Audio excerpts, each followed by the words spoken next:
Hello friends, आपका हमारे channel text पे ग्लोबल में स्वागत है। और आज हम पढ़ने वाले हैं section 22 of CGST act, that is person liable for registration. मतलब कि जीएसटी में कौन कौन लाइबल है रजिस्ट्रेशन कराने के लिए।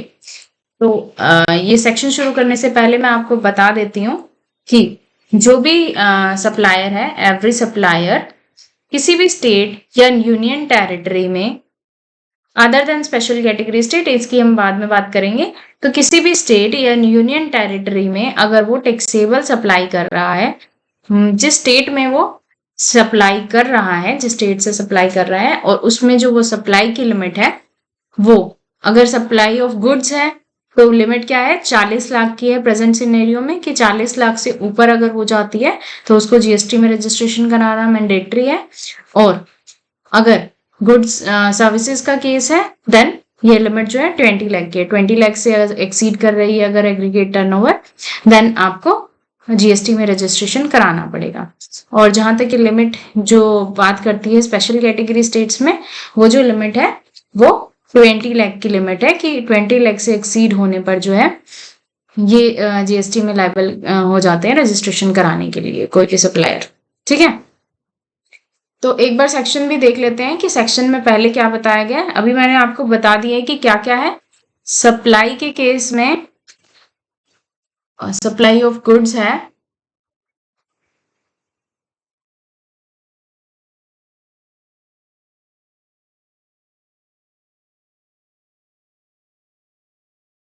तो गुड्स के केस में क्या है, 40 लाख की, मोर देन एक्सीडिंग 40 लैक्स है। और सर्विसेज के केस में क्या है, एक्सीडिंग 20 लैक्स है। और यही स्पेशल कैटेगरी के स्टेट्स में क्या है, exceeding 20 lakhs in case of goods and supplies also, services also. ठीक है, तो ये तो लिमिट है, लेकिन सेक्शन क्या बात करता है वो एक बार पढ़ लेते हैं, क्योंकि जो ये एग्जैक्ट लैंग्वेज है वो सेक्शन की लैंग्वेज लिखी हुई है। तो हम सेक्शन की लैंग्वेज भी एक बार देख लेते हैं कि वो क्या कहता है। Every supplier shall be liable to be registered under this act in state और यूनियन टेरिटरी। कोई भी सप्लायर स्टेट या यूनियन टेरिटरी में other than special category states taxable supply कर रहा है और उसकी जो एग्रीगेट टर्नओवर है वो एक्सीड कर रही है 10 लाख रुपीज से, तो उसको रजिस्ट्रेशन कराना मैंडेटरी है। लेकिन इसमें जो है फिर गवर्नमेंट को पावर दे दी गई है, प्रोवाइडेड ऑल्सो दैट गवर्नमेंट में at the request of the state और रिकमेंडेशन ऑफ काउंसिल, ये जो लिमिट है एनहांस कर सकती है एग्रीगेट टर्नओवर की 20 लाख रुपीज से 40 लाख रुपीज। तो आज जो प्रेजेंट है उसमें 40 लाख ही है in case of supply of goods. तो ये सिर्फ गुड्स के केस में एक्सीड की गई है। और स्पेशल कैटेगरी स्टेट्स की बात करें अगर, तो क्या कहता है law, provided in case of special category states, ये जो एग्रीगेट टर्नओवर की लिमिट है वो 10 लैक्स थी, और अभी क्या कर दी गई है, एनहांस कर दी गई है ये एग्रीगेट टर्नओवर की limit 10 lakh to not exceeding 20 lakh rupees. तो अभी आज के प्रेजेंट सिनेरियो में ये लिमिट जो है वो 20 लाख रुपीज है। तो आगे क्या पढ़ लेते हैं, आगे क्या लिखा गया है। सप्लाई ऑफ गुड्स, अगर गुड्स सप्लाई कर रहा है, इसके साथ साथ जो है हमने, हमारे पास जो पैसा था वो हमने बैंक में डिपॉजिट कर दिया या लोन दे दिया, किसी को एडवांसेस दे दिए, और उस पर जो हमारी इंटरेस्ट इनकम भी आ रही है, तो मान लिया जाएगा वो एक्सक्लूसिवली जो है गुड्स के केस में ही गुड्स की ही सप्लाई कर रहा है। ठीक है, तो ये हो गया। अब सेक्शन 22(2) क्या कहता है हमारे पास, कि एवरी पर्सन रजिस्टर्ड और hold a licence in existing law. Existing law में जीएसटी के आने से पहले अगर सर्विस टैक्स में आप रजिस्टर्ड थे तो आप लाइबल हैं on the date of appointed date, मतलब जीएसटी जब आया था 1 जुलाई 17 में, तभी से आप लाइबल थे रजिस्ट्रेशन के लिए। ठीक है, नेक्स्ट आ जाता है 22(3). ये क्या कहता है कि where a business carried on by a taxable person registered under this act is transferred whether by succession और अदरवाइज। कोई भी बिजनेस ट्रांसफर हुआ है सक्सेशन के या फिर otherwise to another person as going concern, and transferee and successor shall be liable to be registered with effect from the date on the date of transfer or succession। मतलब कि जो business था वो भी पहले जो बिजनेस रन कर रहा था उसके पास रजिस्ट्रेशन था जीएसटी में, जीएसटी में जो है वो रजिस्टर्ड था ऑलरेडी, और उसने जो है बिजनेस ट्रांसफर कर दिया है बाय सक्सेशन और अदरवाइज, देन जो न्यू पर्सन है जिसको बिजनेस जो है वो ट्रांसफर हुआ है, ये बिजनेस जो है उसको ट्रांसफर हुआ है, तो इसको भी जीएसटी में रजिस्ट्रेशन लेना पड़ेगा।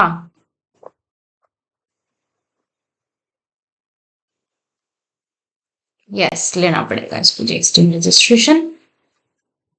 सेक्शन 22(4) क्या कहता है? Notwithstanding anything contained in subsection 1 and 3, in case of transfer pursuant to sanction of a scheme of arrangements or amalgamation, मतलब amalgamation हुआ है और demerger हुआ है। कैसे हुआ है? Pursuant to an order of high court, tribunal or otherwise। ठीक है, या तो अमेलगमेशन हुआ है टू और मोर कंपनीज का, या डिमर्जर हुआ है, कंपनी से दो कंपनी बन गई हैं, then the transferee shall be liable to be register. अब रजिस्ट्रेशन तो कराना है, कब से कराना है? With effect from the date जब आरओसी ने, रजिस्ट्रार ऑफ कंपनी ने इशू कर दिया है उस कंपनी का सर्टिफिकेट ऑफ इनकॉर्पोरेशन। मतलब हाई कोर्ट ने जो है ऑर्डर पास किया, ठीक है, ऑर्डर आ गया कि अमेलगमेशन होगा। अब जो अमेलगमेशन है वो एक न्यू कंपनी बनाएगा, तो न्यू कंपनी का जब सर्टिफिकेट ऑफ इनकॉर्पोरेशन आ जाएगा और स्टेट से जो है हमें रजिस्ट्रेशन कराना है। अच्छा, अभी हम सब बात कर रहे हैं कि एग्रीगेट टर्नओवर। एग्रीगेट टर्नओवर क्या है? कि aggregate turnover shall include all supplies, ठीक है, of taxable person made by the taxable person whether on his own account और ऑन बिहाफ ऑफ प्रिंसिपल। अब यहाँ पर जो है ऑल सप्लाई का मीनिंग मैंने समझाने के लिए ये डेफिनेशन जो है आपके लिए यहाँ रख दी है एग्रीगेट टर्नओवर की, कि एग्रीगेट टर्नओवर में क्या क्या इंक्लूड किया जाएगा। एग्रीगेट टर्नओवर में ऑल टैक्सेबल सप्लाई आ जाएगी, excluding the value of inward supply on which tax is payable by the person on reverse charge. Reverse charge क्या है? हमने की परचेज की थी, उस पर हमें रिवर्स चार्ज, बट वो हमारी सप्लाई का पार्ट नहीं होता, वो हमारी परचेज है। तो इसमें क्या क्या इंक्लूड होगा एग्रीगेट टर्नओवर में? All taxable supply, exempt supply, export of goods और सर्विसेज और बोथ, और interstate supplies of person having the same pan number. मतलब एक पैन नंबर में अगर आपने बहुत सारे जीएसटी रजिस्ट्रेशन करा रखे हैं, 1 2 3 करा रखे हैं, तो तीनों ही का क्लब्ड करके देखी जाएगी जो आपकी एग्रीगेट टर्नओवर है उसके लिए, ठीक है। बट एक्सक्लूड द, बट इसमें जो है टैक्स अमाउंट छोड़ देंगे, इस central tax, state tax, union tax, integrated tax और सेस वगैरह टैक्स पोर्शन छोड़ देंगे, बट जो टर्नओवर है मतलब बेसिक अमाउंट को इंक्लूड करते हैं, बेसिक अमाउंट का, लेकिन सारे ही जीएसटी नंबर पे टोटल मिलाकर क्लब देखी जाएगी। वो लिमिट जो है वो 40 लाख से एक्सीड कर रही है गुड्स के केस में, तो जीएसटी के लिए, जीएसटी में रजिस्ट्रेशन के लिए लायबल हो जाएगा। उसके बाद क्या है? In case of supply of goods after the completion of job work.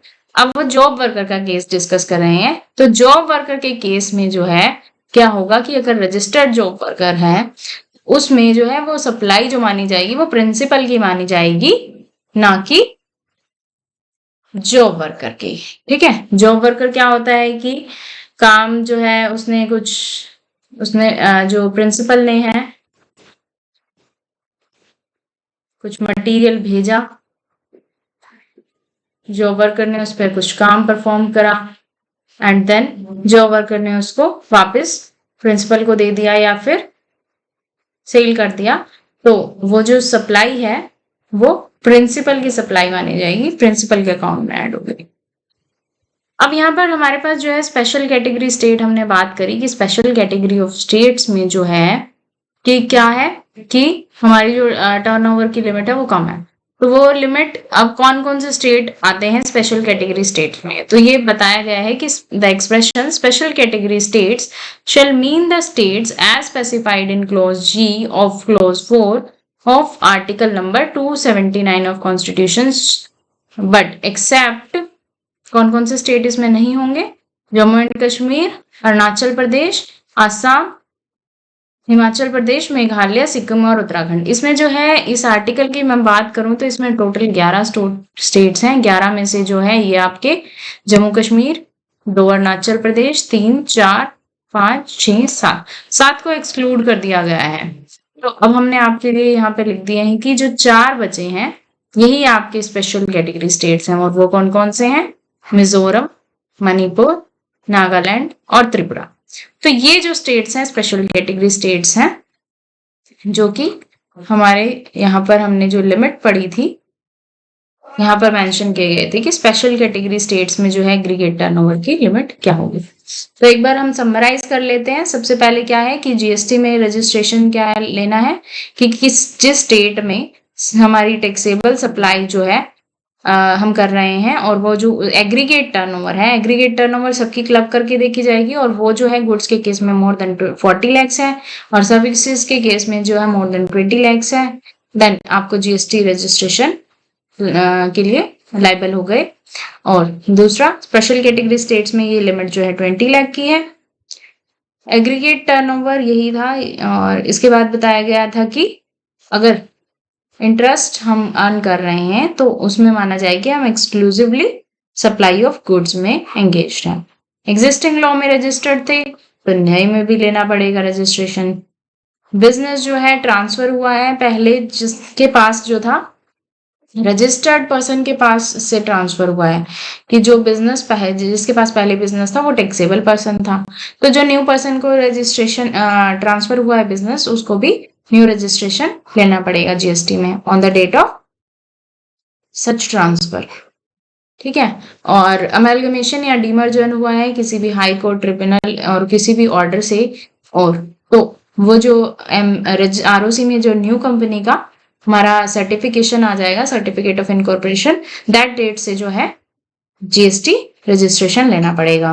Aggregate turnover बता दिया कि उसमें सभी इंक्लूड होते हैं, all taxable supply, exam, exports, interstate supply, तो सभी इंक्लूड होती हैं।